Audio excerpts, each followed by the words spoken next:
પણ એવી પુસ્તક ઉપલબ્ધ નથી કે જેમાં લખ્યું હોય કે સમ્રાટ અશોકે ભારતના વિવિધ ભાગોમાં પથ્થરોના મોટા મોટા સ્તંભો ઊભા કર્યા હોય અને તેની પર અભિલેખ લખાવ્યા હોય. ઇતિહાસકારો બતાવે છે કે જેમ્સ પ્રિસેપ દ્વારા શિલાલેખના પ્રથમ પઠન 1834 પછી સમ્રાટ અશોક ઇતિહાસમાં ઉભરીને આવ્યા. જ્યારે કોઈ વ્યક્તિને જ્ઞાન થાય છે કે મારા પૂર્વજોનો ઇતિહાસ સ્વર્ણિમ હતો અને તેની માનસિકતા પર ચડાવવામાં આવેલી લજ્જા, ક્ષોભ, અપમાન ખત્મ થઈ જાય છે અને પછી એક સ્વસ્થ મસ્તિષ્કના નિર્માણ થકી ચેતનાનો સંચાર થાય છે, જેનું સામ્રાજ્ય દુનિયાના 52 લાખ વર્ગ કિલોમીટર ક્ષેત્રમાં ફેલાયેલું હતું, જેનું શાસન દુનિયાના 33% વસ્તી પર હતું. એ સમ્રાટ અશોક હતા. સમ્રાટ અશોકની રાજ્ય વ્યવસ્થા, અનુશાસન અને પ્રશાસનને જ્યાં સુધી લોકો નહીં સમજે ત્યાં સુધી ભારતના લોકો પોતાના સાચા ઇતિહાસથી રૂબરૂ નહીં થાય. મૌર્ય રાજાઓ મૌર્ય ગણના હતા અને મૌર્ય સમ્રાટ અશોક જ સાંચી સ્તૂપના મૂળ સર્જક છે. અસત્ય છે કે મૌર્યની ઉત્પત્તિ કોઈ મુરા નામની દાસીથી થઈ હતી. મૌર્યનું સંસ્કૃત રૂપ મૌર્ય છે.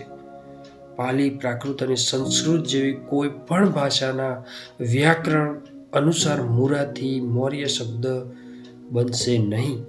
મુરા નામની દાસીની વાર્તા મૌર્ય વંશને બદનામ કરવા માટે પછીથી ઊભી કરેલી છે. મૌર્ય વાસ્તવિક છે અને મૌર્ય કૃત્રિમ છે. નહીં તો ગયામાં આજે પણ ફાલ્ગુના તટ પર મૌર્યા ઘાટ પર કેમૂરના બસહા ગામની પાસે અશોક શિલાલેખની પહાડી મઠ મૌર્ય નામની જાણીતી ના હોત. સાચા અર્થમાં સમ્રાટ અશોક પ્રથમ રાષ્ટ્રીય શાસક હતા, જેણે પૂરા દેશને એક ભાષા અને એકદમ લિપિ આપીને એક સૂત્રમાં બાંધી દીધો હતો. ભારતમાં જે લોકો જન્મદિવસની ઉજવણીને વિદેશી પ્રથા કહીને વગોવે છે તે લોકો જાણતા નથી કે સ્ટ્રેબો એ લખ્યું છે કે ભારતમાં જન્મદિવસ મનાવવાની પરંપરા મૌર્ય શાસકોએ આરંભ કરી હતી. સ્વતંત્ર ભારતને સારનાથ સ્તંભના સિંહ શીર્ષને પોતાના રાજચિહ્નના રૂપે ગ્રહણ કરીને માનવતાના મહાન નાયક પ્રતિ પોતાની સાચી શ્રદ્ધાંજલિ અર્પિત કરી છે. આ પુસ્તક જેમ જેમ તમે વાંચતા જશો એમ એમ ઇતિહાસ પર ચડાવવામાં આવેલી તથાકથિત ઇતિહાસકારો દ્વારા જૂઠી ધૂળ ખંખેરવા લાગશે. પુસ્તકના દરેક પેજ પર ફોટા સાથે વિવિધ પુરાવા આપેલા છે, જેના ઇતિહાસકારો અને પ્રબુદ્ધ વાચક વર્ગ નકારી શકશે નહીં.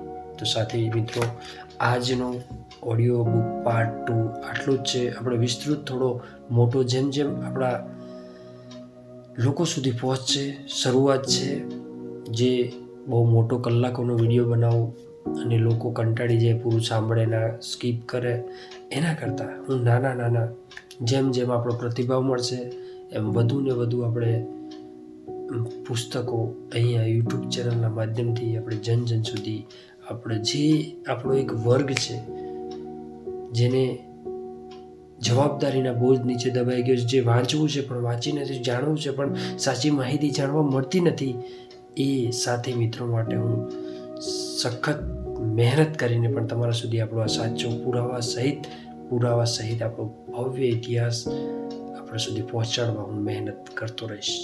બસ આપનો આવો જ પ્રેમ સાથ આપતા રહો અને જન સુધી ખૂબ જ શેર કરો કે જન સુધી જેટલા પણ આપણા સાથી મિત્રો વોટ્સઅપ, ફેસબુક, જેટલા પણ મિત્રો જોડાયેલા છે સોશિયલ મીડિયાનો, એ તમામ સુધી આપણો ભવ્ય વારસો પહોંચે, આપણી આ યુટ્યુબ ચેનલ પહોંચે. જય ભીમ, જય કાશીરામ, સબકા મંગલ હો. અને સંપૂર્ણ વિડીયો સાંભળવા માટે દિલથી ખૂબ ખૂબ ધન્યવાદ.